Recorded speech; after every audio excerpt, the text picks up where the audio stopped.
Good morning YouTube, the Lofty Biker here. Sorry I've not seen you for a while, but I thought I'd better come out, take the bike for a ride. I'm having a run down to Land's End and I'm going to do a bit of a vlog.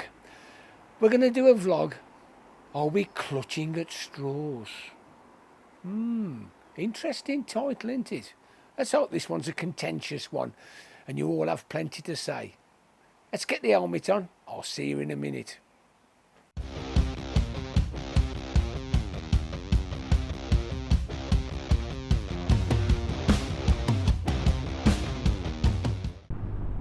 Well, good morning YouTube. Lofty's here. Welcome back to the channel.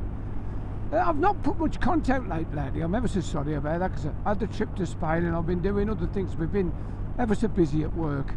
But I'm out and about today and I'm so pleased to say thank you all for your continued support, watching the videos and subscribing. We actually went through the barrier of 4,000 subscribers this week, which is absolutely fantastic, and adding to that 850,000 YouTube views. How good's that? So thank you.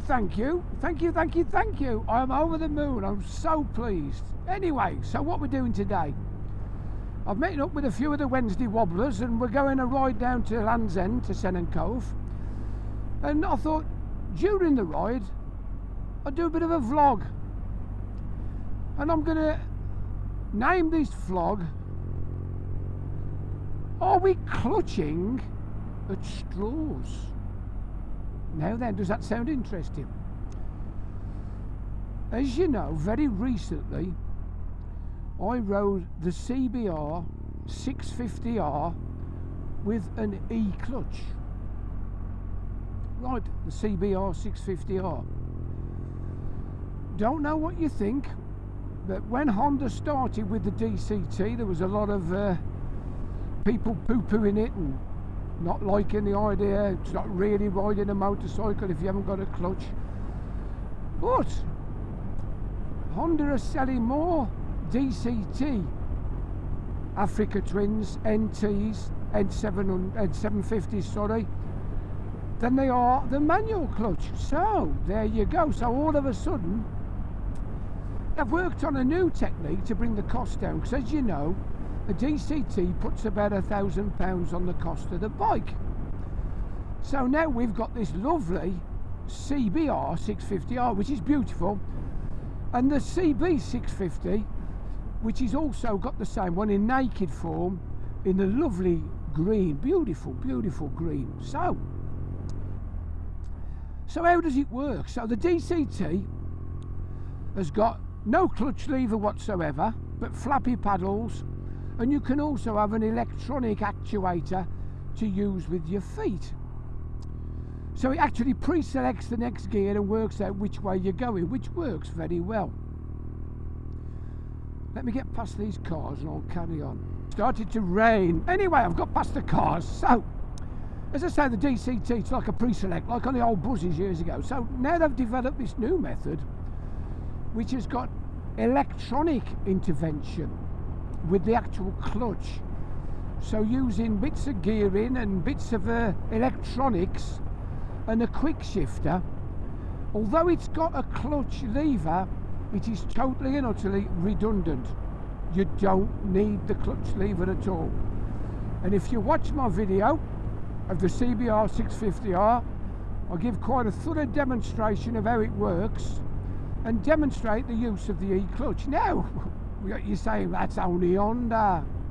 Nobody else is interested. Well, I happened to look at Motorcycle News about a week ago.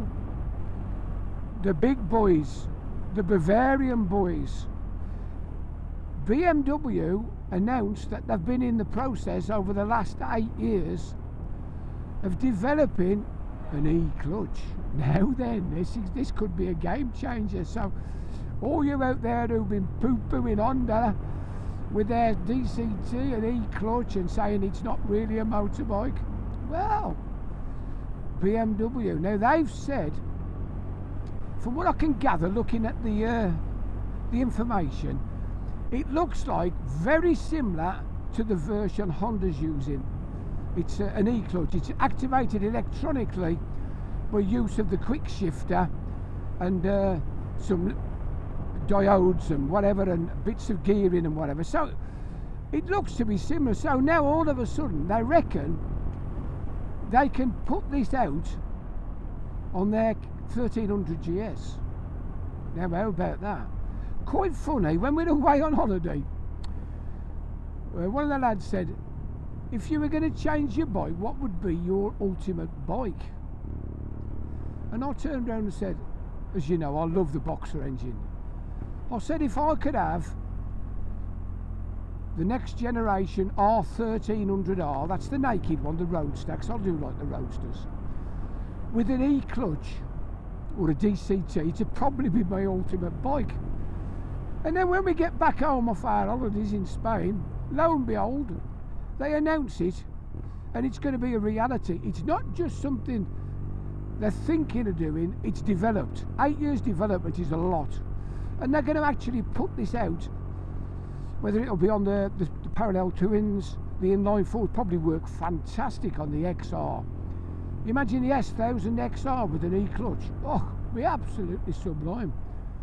So what do you think? This is what I call a conversation starter.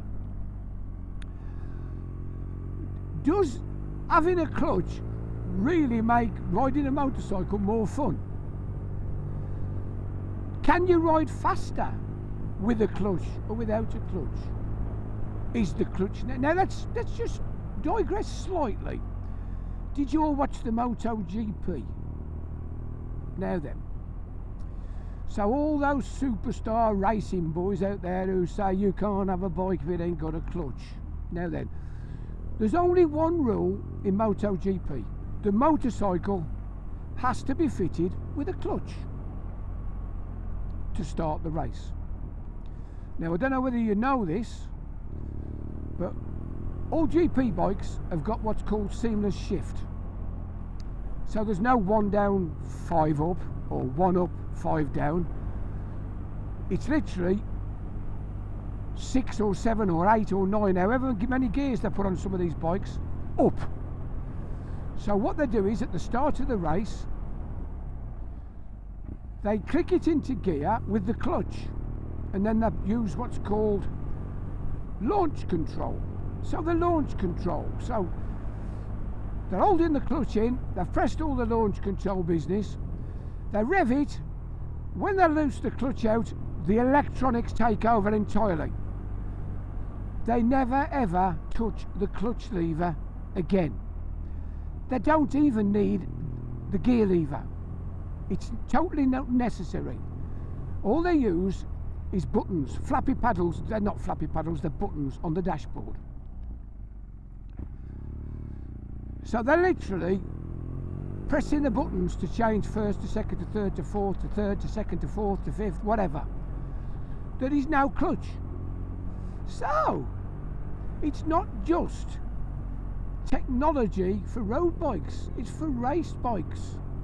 And they reckon with this electronic gear changing, it gives what they call the seamless shift. So you can't actually detect when the bike changes gear. It's smooth, it's like silk. Well, I've got to say, I've only ridden the E-clutch on a 654. Now I thought with the beautiful smooth engine of an inline 4, I thought the E-clutch worked amazing. I mean, out of this world, it was just beautiful, and you didn't need the clutch. But I've been told they're going to keep the DCT for the big models, the 1100s and whatever, and they're going to fit the E-clutch to the 750s. So the Hornet, possibly the 500s, not sure yet. So the Hornet, the Transalp, are going to be very, very soon available with E-clutch. It's a game changer, isn't it, really? You know yourself when you're in traffic and you have to mess about with the clutch, pulling it in, loosening it out, and it gets heavy.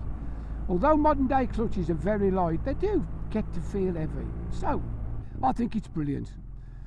It's so brilliant I can't wait to try another bike with an e-clutch. Now, there's a lot of traffic about on here today, but I only wanted to just have that little bit of a conversation starter, if you like. So while I'm in this little bit of a traffic jam, I'll say, if you enjoy watching my videos, the Lofty John videos, the Lofty Biker, subscribe. Click on the like, subscribe. Ring that little bell. Ask me a question. You know very well I enjoy answering your questions. As I get more and more subscribers, I'm starting to get asked more and more questions. So it does become time consuming, but I do my best to answer every single sensible question. As you know, we do get some strange questions and some strange comments, but in general, it's not bad. Not bad at all. So how good's that then? Are we clutching at straws? Is the clutch going to be a thing of the past? As you know, I love twist and go. But do you need a clutch? Do you really need a clutch? Well, I don't know. Anyway, I'll get past this car, then I'll say to... So, we're back out on the open road. I've dispatched the traffic. And I'm going to say, this is the Lofty Biker saying, ta-ra for now. Ta-ra.